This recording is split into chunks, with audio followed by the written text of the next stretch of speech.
Napoleon's empire, brilliance or madness?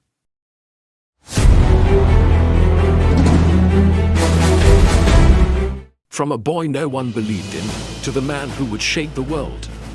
Napoleon, a strategic genius, or a madman consumed by power?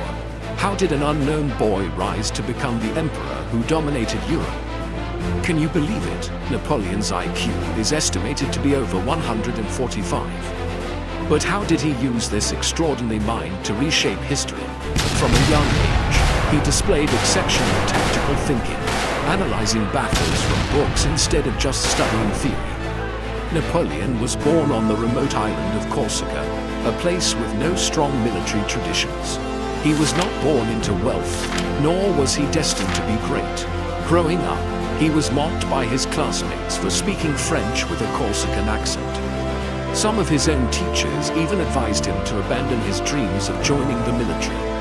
But no amount of ridicule could stop the brilliance that was within him. He carried a fire, an obsession to prove the world wrong. At the age of 9, Napoleon was sent to France's prestigious military academy. Despite coming from a poor background, he studied tirelessly, excelling in mathematics and military strategy. He was different. While other students played, he studied history, war tactics, and philosophy. His teachers would later remark, Napoleon doesn't just learn about war, he lives it. By the age of 16, Napoleon had already written a book on military strategy. He believed that speed, unpredictability, and precise calculations could defeat even the largest armies. This philosophy would later become the foundation of his undefeated battlefield tactics. While others saw war as a game of numbers, Napoleon saw it as a game of intelligence, where one brilliant mind could change the tide of history. At just 24 years old, Napoleon led his troops to a stunning victory at the Siege of Toulon. Despite being a young officer, he devised an innovative artillery strategy that crushed the British forces. But what most people don't know is, just days before the battle, he was on the verge of being dismissed from the army. Imagine that, the man on the brink of obscurity, turning the tide of fate with nothing but strategy and conviction. That victory earned him the rank of general, paving the way for his legendary career. Napoleon understood that even a smaller army could achieve victory if they struck at the right time. In the right place, he mastered the art of deception, dividing his enemies and attacking from multiple directions at once. He saw battle not as brute force, but as a chessboard, where every move was calculated to perfection. And so, a military legend was born. But war alone does not define a leader. Napoleon was not just a soldier, he was a visionary. He was deeply influenced by history's greatest conquerors, but he was also inspired by philosophers and thinkers. He once said, "The strong man is the one who is able to intercept all the communication between the senses and the mind." He believed that true power came not from the sword, but from the mind. One of his most famous quotes was, "Give me an army, and I will rewrite history." He was deeply inspired by Alexander the Great, believing that a single brilliant mind could reshape the world. And throughout his life, he proved exactly that. But what happened next? How did this man come to change the fate of all of Europe? This is just the beginning. Napoleon was not just a strategist. He turned war into a game of speed. But was speed enough to conquer all of Europe? The Napoleonic Empire, built on war, driven by genius. Napoleon didn't conquer the world through brute force alone. He conquered it through speed. No army in history had ever moved like his, a whirlwind of war sweeping across Europe. Napoleon was capable of marching 50,000 troops in just 3 days, a feat unheard of at the time. His armies didn't march like traditional forces, they flowed like an unstoppable tide. By the time his enemies realized they were under attack, French troops were already storming the gates. Speed wasn't just a tactic, it was Napoleon's deadliest weapon. He turned war into a game of movement, striking before his enemies could even raise their swords. Imagine a war machine that simply could not be stopped. Between 1805 and 1809, Napoleon systematically dismantled the great powers of Europe: Austria, Prussia, Russia, one by one. They all fell to his military genius. His strategy: divide his army into multiple corps, striking from multiple directions at once, overwhelming his enemies before they could react.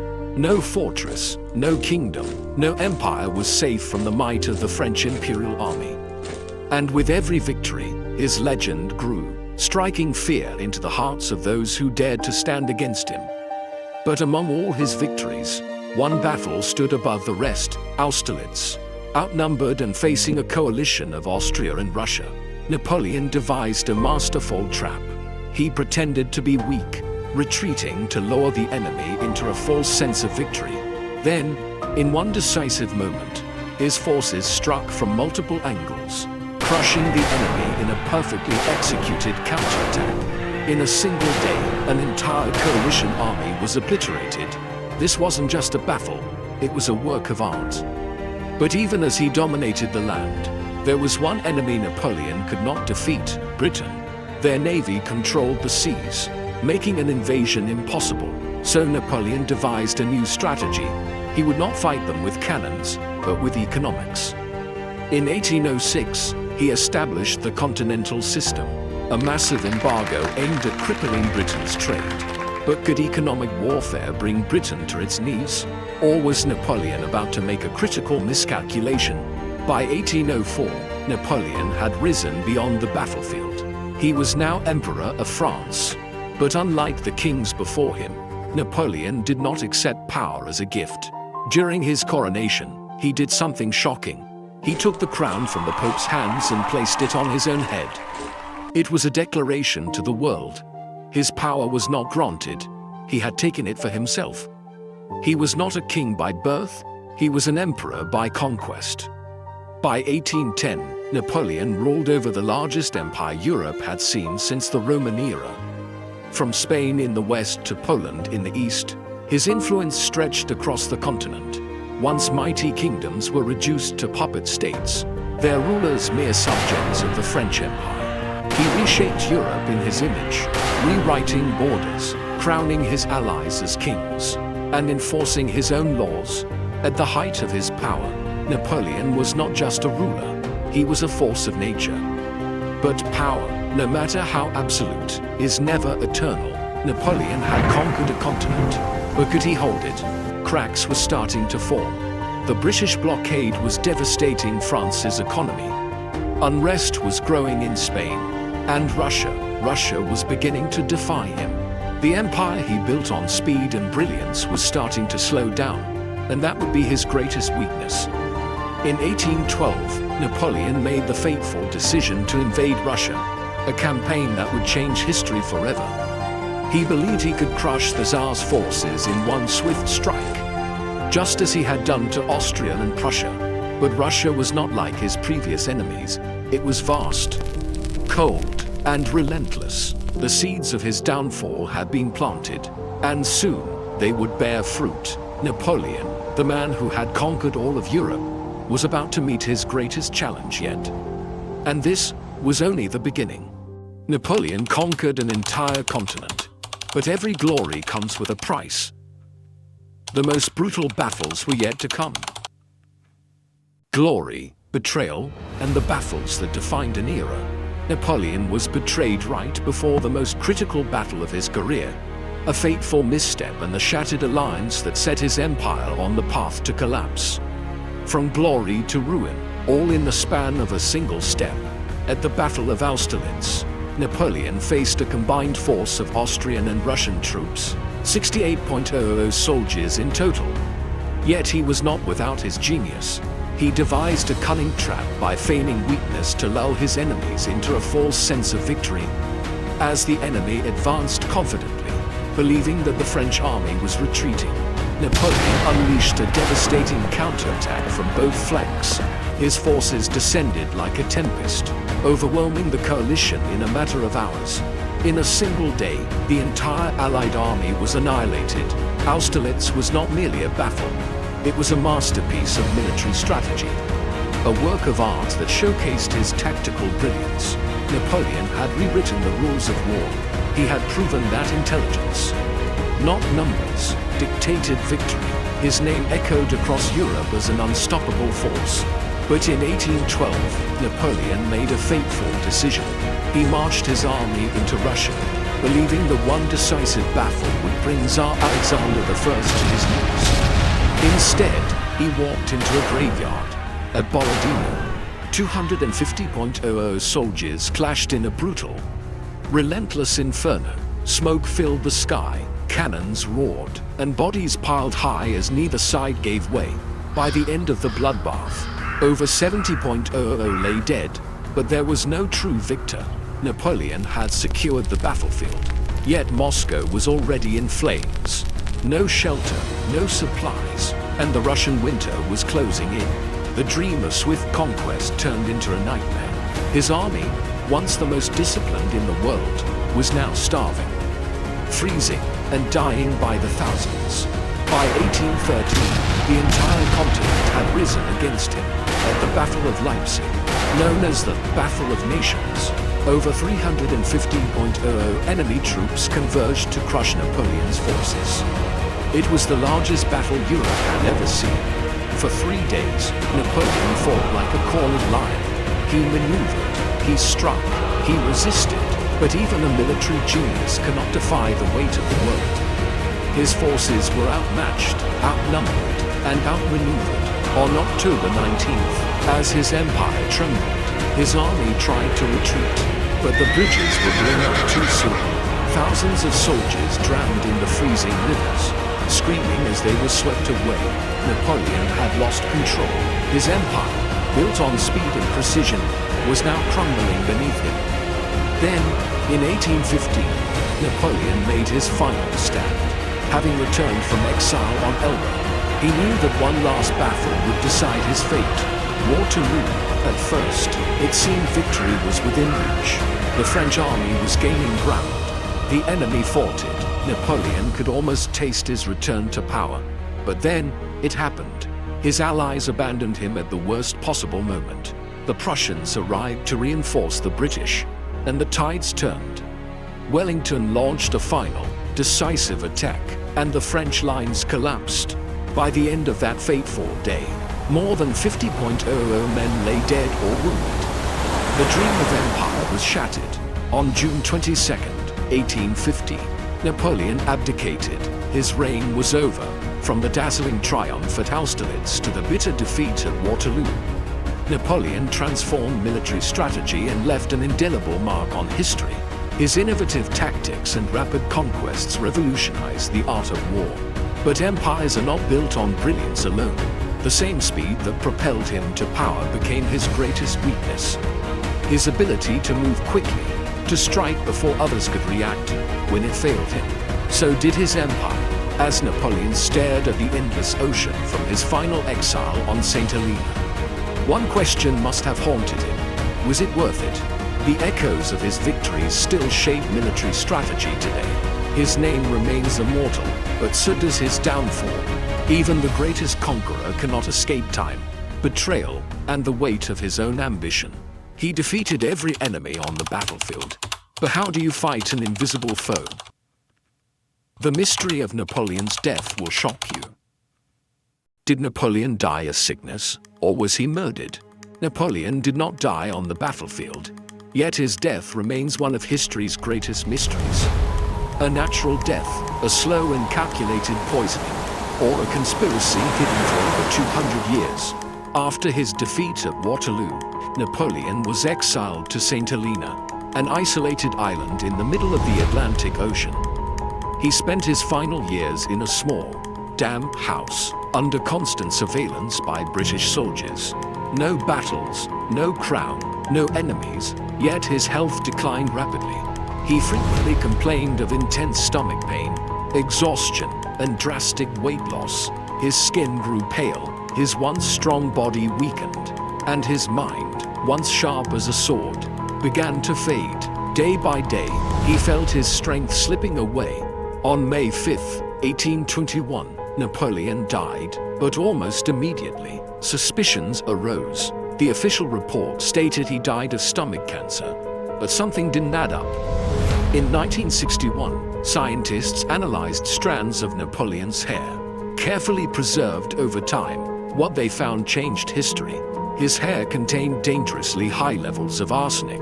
Arsenic is a slow-acting poison, capable of deteriorating the body over time without leaving immediate evidence. It can cause fatigue, weakness, and intense stomach pain, exactly what Napoleon suffered in his final years. If he was poisoned, who was behind it? His enemies, or someone much closer to him? Some believe the British, fearing his escape, discreetly ensured he would never return. A secret assassination, a silent execution ordered from London. Others suspect his own inner circle, men who once swore loyalty to him. Now fearing his comeback. Was Napoleon a threat even in exile? Could they have seen his death as the only way to prevent another French Revolution? But if Napoleon was poisoned, how was it done? Some theorists suggest his food was tainted in small doses, over months or even years. Others believe arsenic was laced into the very walls of his house, seeping into his body over time. Or could there be a more terrifying possibility, that Napoleon knew he was being poisoned and chose to accept his fate? In his final days, he wrote cryptic lines in his journal, words that still haunt historians today. They will not let me survive. Some historians reject the poisoning theory, arguing that he died naturally. His father also succumbed to stomach cancer, and Napoleon suffered from stomach issues his entire life. But was it truly disease, or something far more sinister? Why has history hidden the truth for over 2 centuries? Was Napoleon assassinated, or was his death simply fate catching up to him? Is history concealing a secret we were never meant to uncover? Even now, the mystery remains. Waterloo ended Napoleon's dream. But if he had won, would we still live in the same world today? One battle, one victory, and the world would never be the same. Napoleon's fate was sealed at Waterloo, or was it? What if, on that fateful day in 1815, Napoleon had emerged victorious? What if the tides of battle had shifted in his favor? How would history have changed if France had reclaimed its empire? At Waterloo, Napoleon's army came close to victory. His troops initially pushed the British forces back. The Duke of Wellington's lines wavered, and the French cavalry surged forward. For a brief moment, it seemed like Napoleon was on the verge of one of his greatest comebacks. But what if Prussia had never arrived? What if his allies had not abandoned him? If Marshal Grouchy's reinforcements had arrived in time, the French could have crushed Wellington's exhausted forces before the Prussians even entered the battlefield. Had Napoleon won Waterloo, the coalition would have collapsed.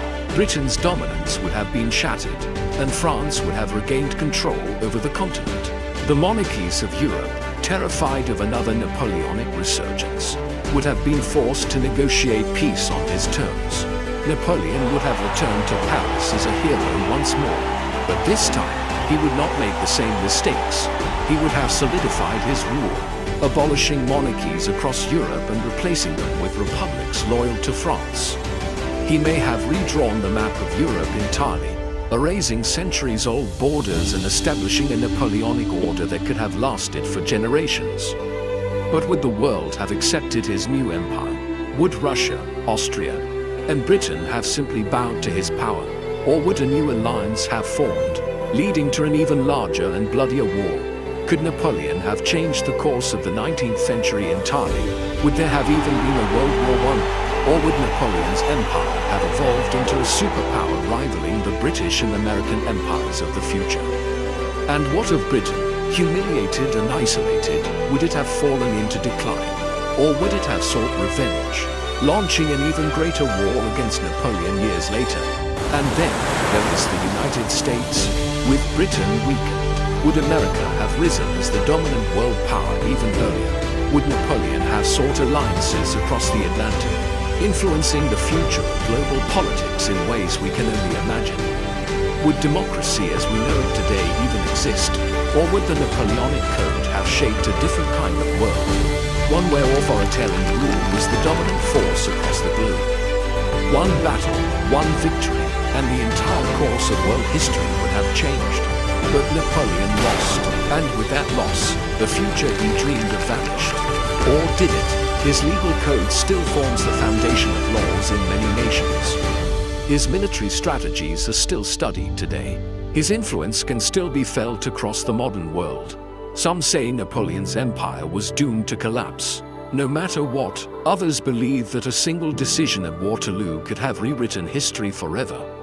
So, did Napoleon truly lose, or is his legacy stronger than ever? Perhaps. In some ways, Napoleon never truly fell. Napoleon lost the battle, but did his empire truly fall? Or is he still ruling the world in ways no one expected?